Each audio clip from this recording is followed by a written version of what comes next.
I was sitting in my office, staring at the email that had just popped up on my screen.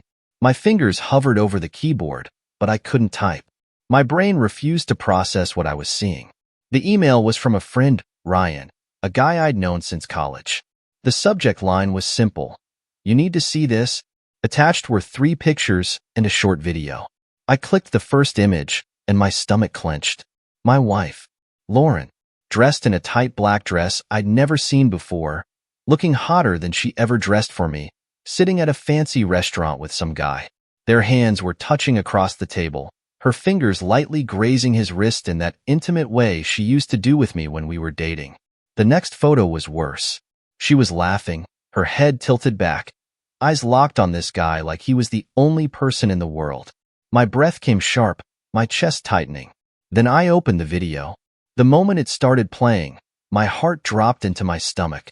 Lauren leaned in, whispering something in his ear. He grinned, and then she kissed him. Not a peck, not an accident, but a real, slow kiss. Her hand slid up his arm, fingers tracing his bicep like she was savoring every second of it. I could hear the restaurant noise in the background, the clinking of glasses, the soft hum of conversations. But all I could focus on was her, my wife, kissing another man, in public, like I didn't exist. A message popped up from Ryan. "Bro, I wasn't sure if I should send this, but you needed to know. This wasn't some innocent business dinner. I was there." They left together. I closed my laptop so hard it nearly cracked. My hands were shaking. My pulse was pounding so loudly I could hear it in my ears. How the hell had I missed this? Lauren and I had been married for 8 years. We had a 6-year-old son together, built a life, a business, a home. We weren't perfect, sure, but I never imagined she'd be out here playing some trophy wife cliché, cheating on me like I was some idiot who wouldn't figure it out. I took a deep breath, forcing myself to stay calm. Rage was clawing at my insides, but I wasn't about to do something stupid. Not yet. I needed to know why. I needed to hear it from her. That night, I waited. Lauren came home like nothing happened. She kicked off her heels, poured herself a glass of wine, and walked into the living room, stretching like she was exhausted. "Long day?" I asked, keeping my tone even. She smiled, not even looking up from her phone. "Ugh, you have no idea. Work was insane, and then I had to grab dinner with some clients. I barely had time to breathe." I clenched my jaw so hard it hurt. "Yeah." I nodded, pretending to be absorbed in my phone. "Where'd you eat?" She shrugged. "Oh, just some steakhouse downtown. Nothing special." Lie. I'd seen the restaurant in the photos. It wasn't just some steakhouse. It was one of the most expensive spots in the city, the kind of place people go when they're trying to impress someone. I leaned forward, keeping my voice casual. "Who was there?" Lauren barely glanced up, taking another sip of wine. "Just some people from the firm.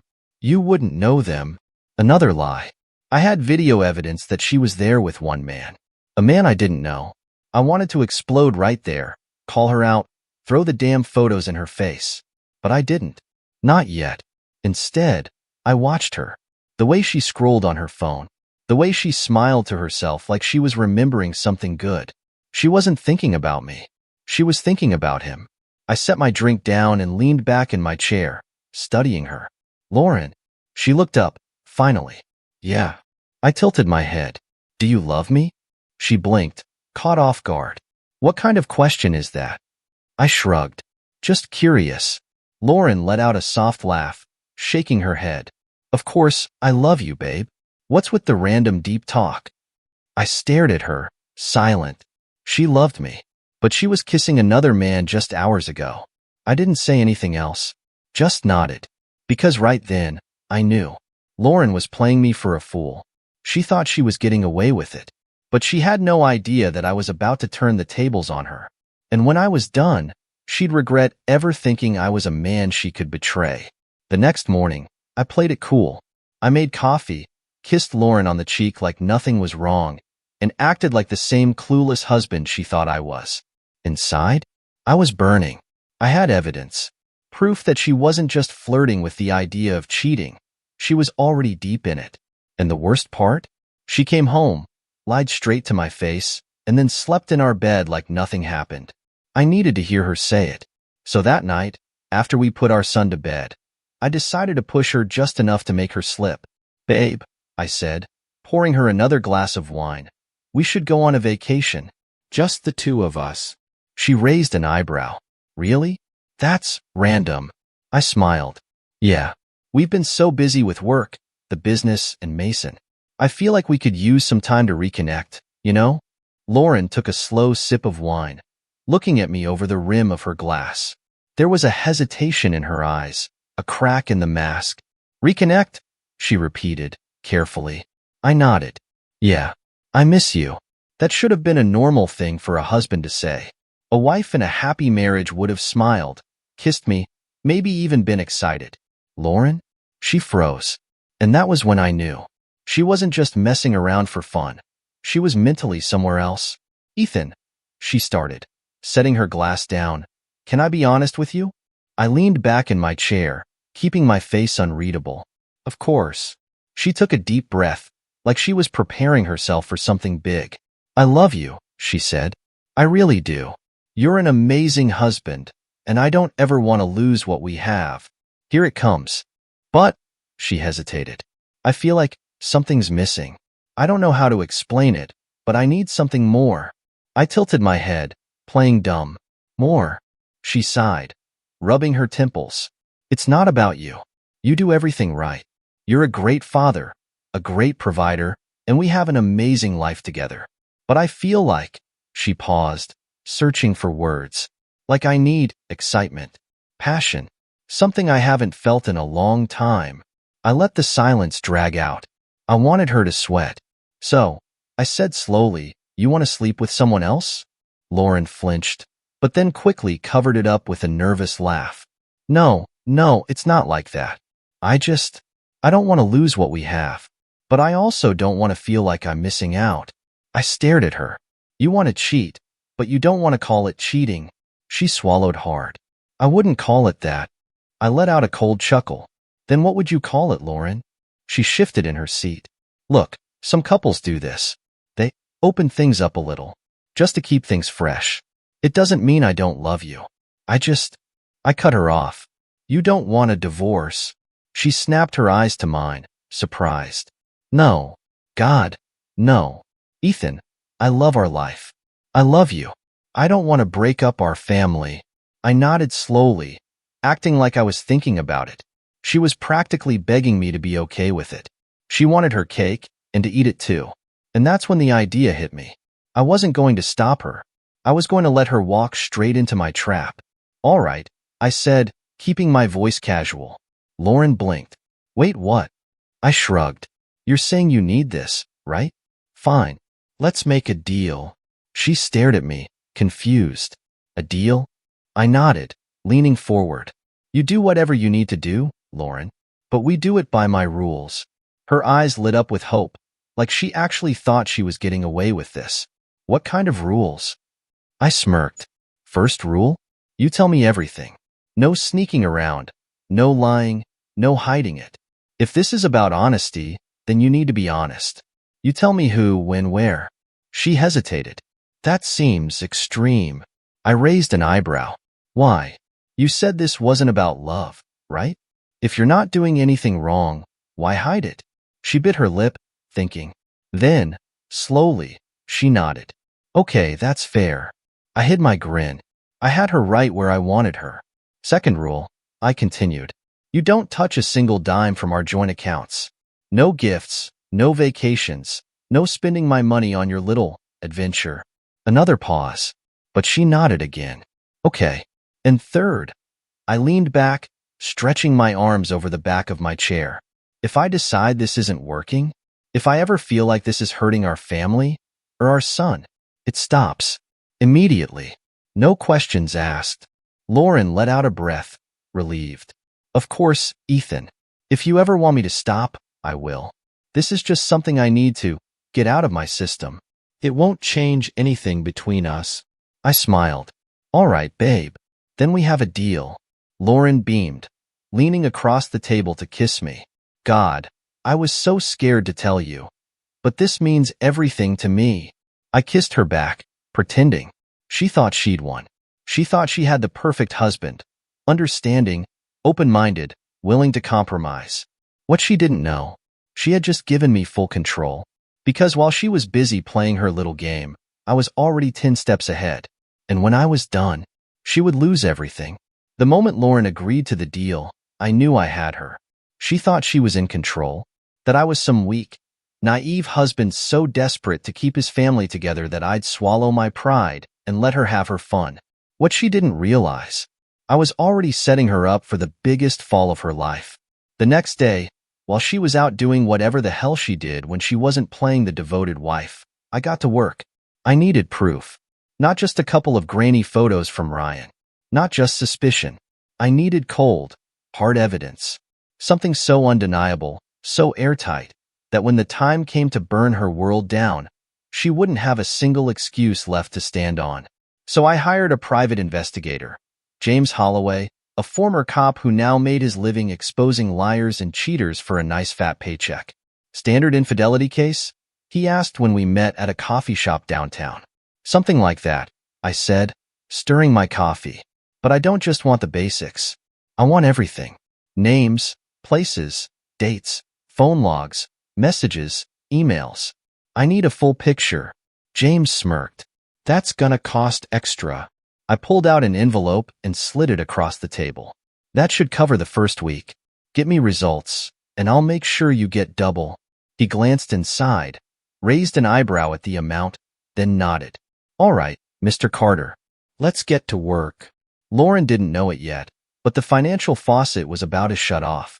I spent the next few days moving assets around, creating new accounts under my name only, and meeting with my lawyer to make sure every cent of what I built was protected.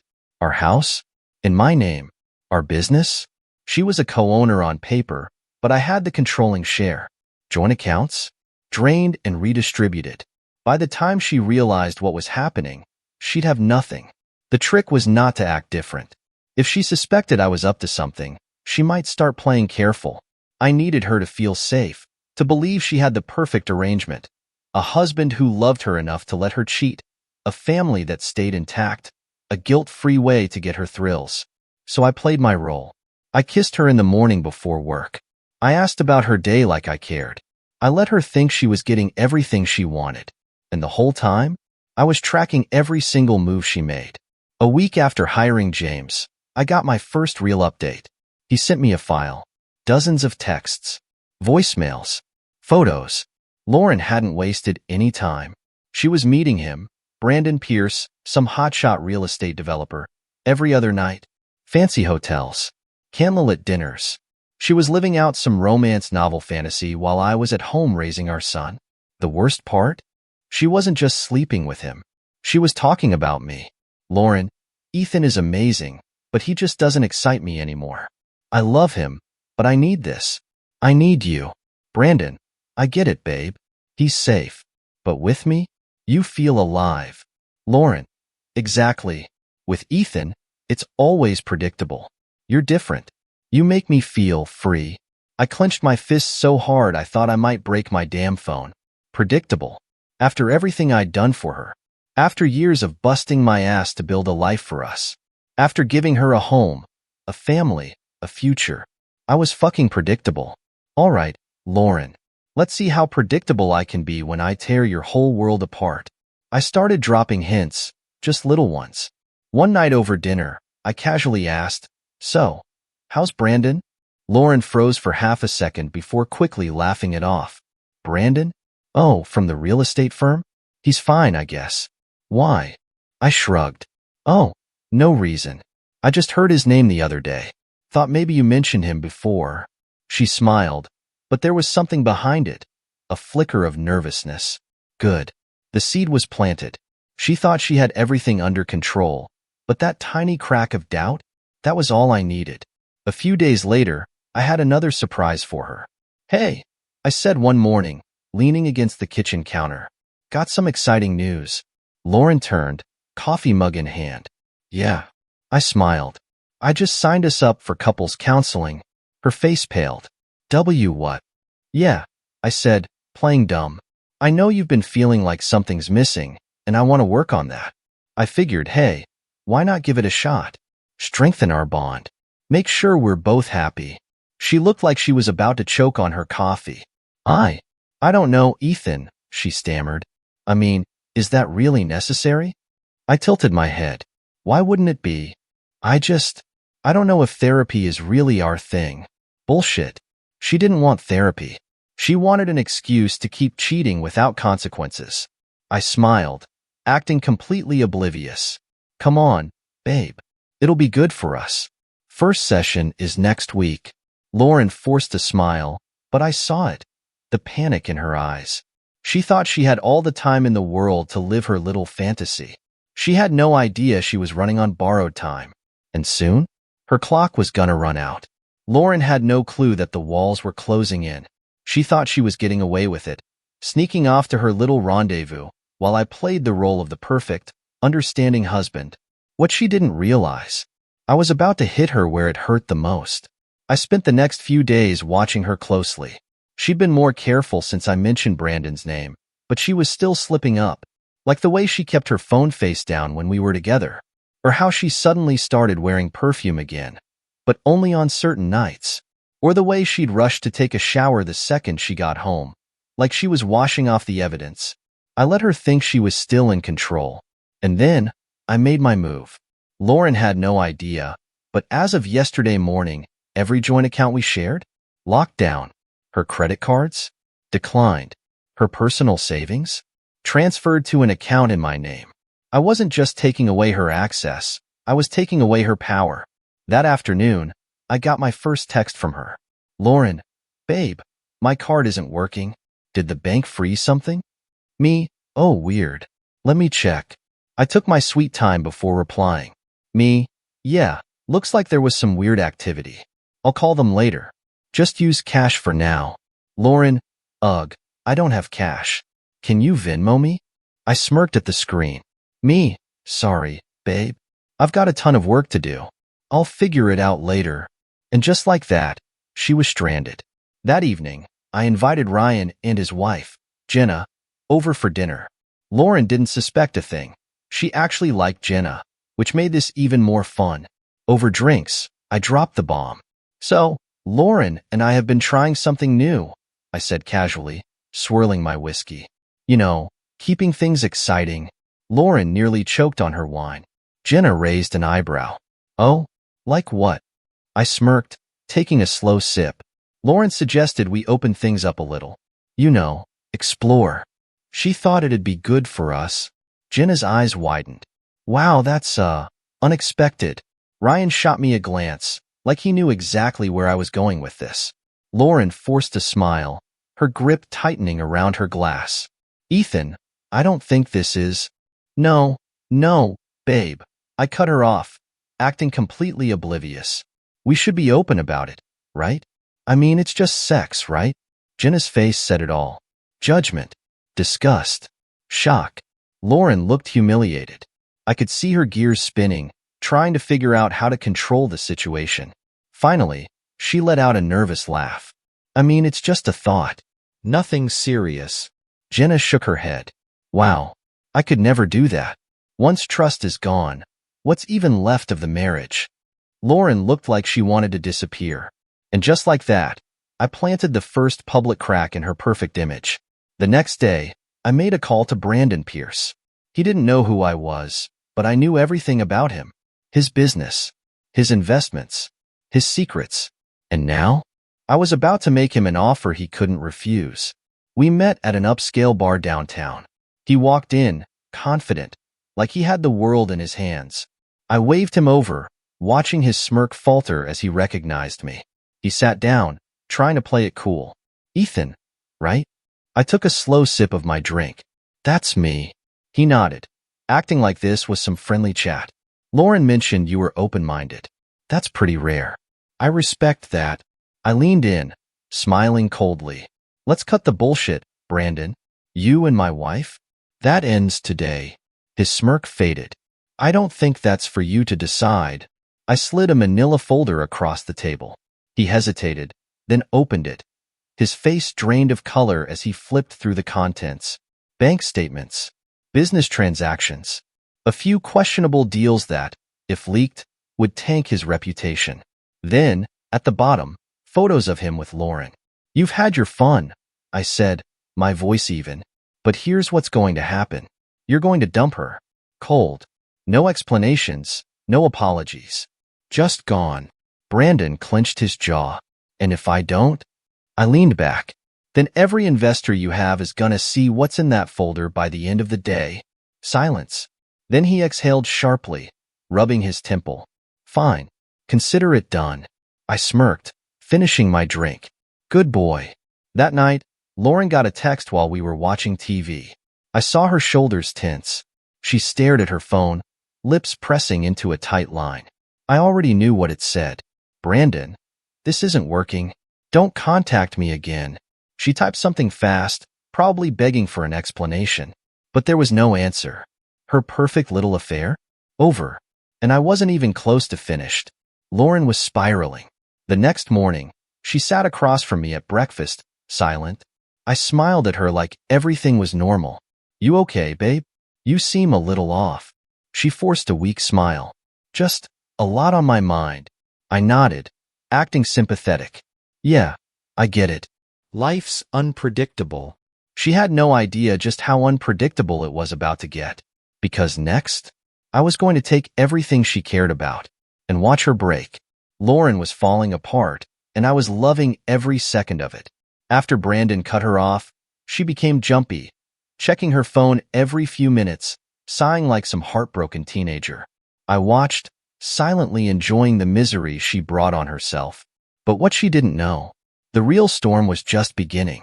Lauren was already on edge, so I decided to push her further. Little things, nothing too obvious. I started moving things around the house, her car keys, her jewelry, even her favorite perfume bottle. She'd spend minutes searching, only to find them in the exact spot she swore she left them. One night, as she walked into our bedroom, she stopped mid-step. She stared at the dresser, eyes narrowing. Did you move my ring? I looked up from my book, feigning confusion. Your ring. She exhaled sharply. Yeah, I put it right here. I glanced at the spot.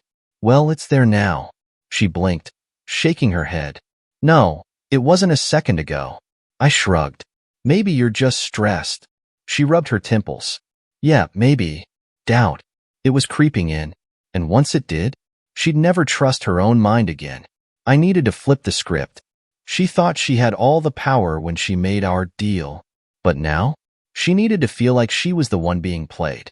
So I started acting different, smiling at my phone, leaving the room to take calls. Coming home late without explanation. Lauren noticed. One night, she sat on the couch, pretending to watch TV, but her eyes kept flicking toward me. I made sure to text someone, smirk, then put my phone down face down. She cleared her throat. Who are you talking to? I looked up, pretending to be surprised. Huh. Your phone. You've been texting a lot lately. I shrugged. Oh, just work stuff. She stared at me, not buying it. Must be funny work stuff, she muttered. I smirked, then got up and left the room. Let her stew. Let her wonder. I knew she'd crack soon. The next day, I created a fake email account and sent her something simple. Subject: You should know the truth. Lauren, your husband isn't as faithful as you think. He's been seeing someone. Late nights, secret phone calls. Maybe you should ask him who he's really with. No name, no proof, just enough to make her spiral. That evening, when I walked in the door, she was already waiting for me. Arms crossed, jaw clenched. Where were you? She asked immediately. I blinked. What? She held up her phone. I got this today. I took it, read it, and let out a small chuckle. Are you serious? Her eyes burned into me. I want to know who sent this. I tossed the phone on the counter. I don't know, Lauren. Maybe it's karma. She flinched, like I just slapped her. Good. Let that sink in. Are you cheating on me? She whispered, voice shaking. I raised an eyebrow. Are you seriously asking me that? She looked down, biting her lip. Doubt, guilt, panic. The same emotions I felt when I saw her kissing another man. But the difference? I wasn't falling apart. I was pulling the strings. Lauren couldn't let it go. The next day, I made sure she accidentally overheard a fake phone call. I stepped into my office and left the door slightly open. Then, in a low, amused voice, I said, "Nah, she has no clue. She's so caught up in her own mess. She wouldn't see it even if it was in front of her." Silence. Then I chuckled. "Trust me, it's only a matter of time." I heard Lauren's footsteps pause outside the door, then retreat. She didn't say anything that night, but she didn't sleep either. I knew because I could feel her staring at me in the dark. The next day, everything came crashing down. Lauren didn't just confront me, she lost it. I walked in, and before I could even take off my jacket, she exploded. "I know you're seeing someone." I blinked. "Excuse me? Don't play dumb, Ethan," she screamed, her eyes wild. "You're texting someone, sneaking off, laughing behind my back." I raised an eyebrow. "So, let me get this straight." I folded my arms. "You sleep with another man for months, but the second you think I might be doing the same, it's a problem?" Her face cracked. You what?" I snapped. "You don't want to lose me?" "Newsflash, Lauren. You already lost me the second you kissed him." Her lip trembled. And then she did something I didn't expect. She dropped to her knees. Tears welled up in her eyes. "Ethan, please. I'm sorry. I was stupid. It didn't mean anything." "You mean everything to me." I tilted my head. "So now I mean everything?" She nodded frantically. "I'll stop, I swear. Just don't leave me." I crouched down, staring at her. "You want to know the best part, Lauren?" She swallowed hard. "What?" I leaned in, my voice low and cold. "I never cheated." Her breath hitched. I stood up, grabbed my keys, and walked toward the door. "Where are you going?" she whispered. I turned, smirking. "Out. Just like you did." And then, I left her there, kneeling on the floor, realizing that for the first time in her life, she was the one getting played. Lauren was unraveling. The woman who once thought she had it all, a loving husband, a secret lover, a perfect little life, was now falling apart at the seams. And I wasn't done yet. A week after her meltdown, I set the stage for the final act. Lauren had spent the last few days walking on eggshells, desperately trying to fix things. She cooked my favorite meals, texted me sweet messages, even tried to initiate sex, something she hadn't done in months. But I wasn't playing along. I was just waiting. And then, the perfect opportunity fell into my lap. Lauren's best friend, Mia, was hosting a charity gala. Big event. Fancy venue. All our mutual friends would be there. So I made sure Lauren and I attended, together. She had no clue what was coming. The venue was packed with New York's elite, business owners, socialites, high-profile couples. Lauren, dressed in her best designer gown, clung to my arm the entire night like some devoted wife. Too bad I was about to obliterate her reputation. Halfway through dinner, the microphone crackled, and the event's host stepped up. "Before we continue, we have a special presentation. A short video tribute." Lauren smiled, sipping her wine. She had no idea. The screen lit up, and then the first photo appeared. Lauren, with Brandon, holding hands, kissing in that fancy-ass restaurant. A murmur spread through the crowd. Lauren's face drained of color. Then the video played, the one James, my PI, had captured. Lauren, wrapped around Brandon in a hotel lobby, whispering in his ear, her lips grazing his neck. And then, a voicemail recording. Lauren's voice. "God, I wish I didn't have to go home tonight. I love my husband, but with you, I feel alive." Silence. People stared. Some gasped. A few whispered. Mia's jaw dropped. Lauren's hands started shaking. "Ethan, what did you do?" I leaned in, smiling coldly. "Just giving everyone the truth, babe." She shot up from her seat, face red, eyes wild. "You bastard." And just like that, she stormed out, humiliated beyond repair. I let her go. The damage was done. The next morning, Lauren woke up to a new nightmare. Her bank accounts? Empty. Her credit cards? Declined. Her investment shares? Transferred. Every single penny was gone. She stormed into my office, furious and desperate. "What the hell did you do?" she shrieked. I looked up from my laptop, calm as hell. "Excuse me?" My money, Ethan. My savings. Our accounts, they're gone. I leaned back in my chair, smirking. Oh, you mean my money? Yeah, I moved it. She staggered back like I had slapped her. You can't do that. That's illegal. I shrugged. Not when the business is under my name. Not when the house is under my name. Not when you signed away your financial rights in our prenup. Her face twisted in horror. I pulled out a folder and slid it across the desk. Go ahead. Read it. She flipped through the pages, hands trembling. It was all there. The updated bank statements. The asset transfers. The signed agreement she never bothered to read when we got married. She was screwed. Lauren collapsed into the chair, eyes welling up with tears. Ethan, please. I stared at her. Please what? I didn't mean for any of this to happen, she whispered. I made a mistake. I was stupid. I don't want to lose you. I leaned forward, ice in my voice. You didn't just lose me, Lauren. You lost everything. Lauren still had one thing left. Our son, Mason. And I wasn't about to let her use him as some emotional bargaining chip, so I made sure to take him too. I filed for full custody, and with my lawyer, my financial advantage, and a folder full of evidence of her affair, the judge sided with me. When Lauren got the papers, she broke down completely. You can't do this, she screamed at me in the courtroom hallway. I kept my voice calm. I just did. You're punishing me, she sobbed. You're trying to ruin me. I exhaled, shaking my head. Lauren, I didn't ruin you. I leaned in, whispering the last words she'd ever hear from me as her husband. You ruined yourself. Then I turned, walked away, and never looked back. Lauren went completely off the rails. She had no money, no lover, no son, no home. I heard through mutual friends that she was living in a crappy one-bedroom apartment, drowning in debt, trying to rebuild a life she single-handedly destroyed. Every once in a while, I'd get a pathetic text. Lauren, Ethan, can we talk? Please. Just one coffee. Lauren, I miss you. I miss Mason. I just want to see him. Lauren, I know I messed up. I was selfish. But I need you. I never answered. Not once. Because Lauren made her choice. And now? She had to live with it. A year later, I was happier than ever.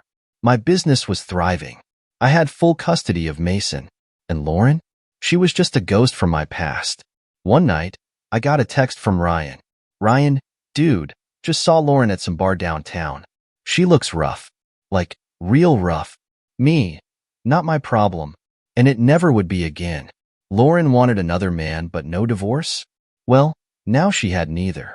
And I had everything. Lauren was drowning. Not literally, but close enough. She had lost everything.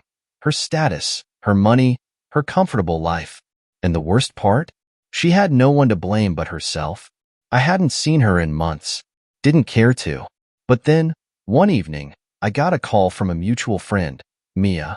I almost didn't pick up, but something told me this was going to be entertaining. Mia sighed the second I answered. Ethan, I know you don't want to hear this, but Lauren, she's in a bad place. I leaned back in my chair, sipping my whiskey. Is that supposed to mean something to me? She's been asking about you. About Mason, Mia said carefully. She's not doing great. She's homeless. I interrupted. Mia hesitated. Not yet, but she's close. She lost the apartment, and she's been couch surfing between friends. She looks rough, Ethan. Like, really rough. I smirked. Good.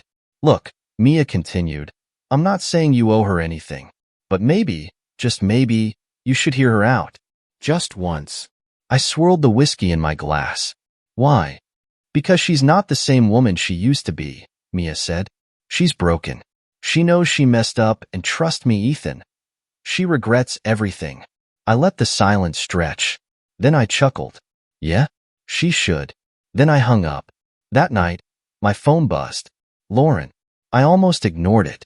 But then I read the message. Lauren, Ethan, please. Just one conversation. Just one coffee. I need to see you. I need to explain. I stared at the screen. I should have blocked her. Should have deleted it. But I wanted to see her broken. So I replied. Me, tomorrow. 4 p.m., the coffee shop on 5th. No, see you soon. No, looking forward to it. Just cold, clinical confirmation. I knew she'd be there early, anxiously waiting like a dog, hoping its owner would come home. Pathetic. I arrived at the coffee shop at exactly 4:05. Lauren was already there, sitting in the corner, clutching a cup like it was the only thing holding her together. And holy shit, Mia wasn't kidding. She looked awful. Her once perfect blonde hair was messy, with dark roots showing. She had bags under her eyes, her skin pale, her nails chipped. She was wearing cheap clothes, nothing like the designer outfits she used to flaunt. For the first time in her life, she looked average, and I loved it. When she saw me, her eyes lit up, just for a second, before shame took over. "Ethan," she whispered. I sat down across from her, leaning back in my chair. "Talk." She swallowed, gripping her cup tighter. I don't even know where to start. Start with why the hell I'm here." Her lip trembled. "I know I don't deserve this. I know I don't deserve you. But please, just hear me out." I tilted my head. "You mean like how you heard me out when I asked if you loved me, and you still went behind my back? That kind of hearing out?" She flinched. "Ethan, I was stupid. I was selfish. I thought I could have both, you and my stupid fantasy. But I was wrong." I stayed silent. She took a shaky breath. "I lost everything, and I deserve it. But I miss you, and I miss Mason. Please, just tell me there's a chance I can fix this." I exhaled through my nose, shaking my head. "Lauren, you don't get it." She leaned forward, desperate. I do get it now. I thought what I had with Brandon was something real, but it was nothing. It meant nothing. I see that now. I was chasing a thrill, and I destroyed the only real thing I ever had." She sniffled, wiping at her eyes. "I see you with Mason in the park sometimes," she whispered. "I don't come close. I know I don't deserve to, but I see you playing with him. And I think about what I threw away." I stared at her, and tears spilled over. "And I want my family back." I leaned in, my expression ice cold. "Lauren, I don't love you anymore." Her face collapsed. "Ethan, you want me to say I forgive you? That we can put this behind us and be some happy little family again?" I shook my head. "That's never happening." Tears streamed down her face. "But you weren't just some wife who made a mistake, Lauren," I said, voice sharp. "You planned this. You knew exactly what you were doing. And you only care now because you lost. Because you have nothing left." She sobbed, shaking her head. "That's not true. I care because I lost you." I laughed, actually laughed. "Bullshit. You didn't care when you were sneaking off to hotels. You didn't care when you were telling Brandon that I was predictable. You only care now because you realized that you were disposable." She gasped like I had punched her in the gut. I stood up, tossing a few bills on the table. "This was fun, Lauren," I said, my tone mocking. "But I have a life to get back to." She grabbed my wrist, her grip weak and shaking. "Ethan, please. One last chance. I'll do anything. Just don't let this be the end." I looked down at her, then gently pried her fingers off me. "It was the end the moment you kissed him," I said simply. Then I walked away, and as I stepped out into the sunlight, I took a deep breath, feeling lighter than I had in years. Lauren? She was nothing but a lesson learned, and I'd never think about her again. I never looked back. Not once. Lauren thought she could have everything. A loving husband, a perfect home, a side piece for excitement. She thought I'd be too weak to walk away, too forgiving to burn it all to the ground. But in the end, she was the one left in the ashes. It had been 6 months since that final meeting in the coffee shop. I hadn't seen her since, hadn't heard her voice, hadn't responded to her desperate texts or late-night calls. Until one evening, as I was finishing up work, I got a message from an unknown number. I already knew who it was. "Lauren, Ethan, please don't ignore this. I know I don't deserve it, but I need to talk to you. Just once. Please." I stared at the message for a solid minute. Then, I deleted it. No reply. Nothing. And just like that, she was gone from my life forever. My business? Thriving. My son? Happy, growing, loved. Me? The best I've ever been. I'd started dating again, too. Nothing serious yet, but for the first time in a long time, I was actually enjoying myself. No stress. No betrayal. No wondering if the woman lying next to me was texting another man the second I left the room. I was free. And Lauren? She was a ghost. A woman who had it all, threw it away, and spent the rest of her life wishing she could take it back. A year later, I ran into Mia at a networking event. We made small talk, caught up on life. And then, as I was about to leave, she sighed. You know she still talks about you, right? I didn't even have to ask who she meant. I smirked. Yeah? And? Mia bit her lip. She's a wreck, Ethan. She lives in some tiny apartment, barely getting by. She told me she keeps hoping you'll forgive her, that one day she'll wake up and this will all be a bad dream. I chuckled. It's not a dream. It's her reality. Mia exhaled. She really regrets it. I looked at her, my expression unreadable. Then, I said the only thing that mattered. Good. Then I walked away. Because Lauren's story was over. Mine was just beginning.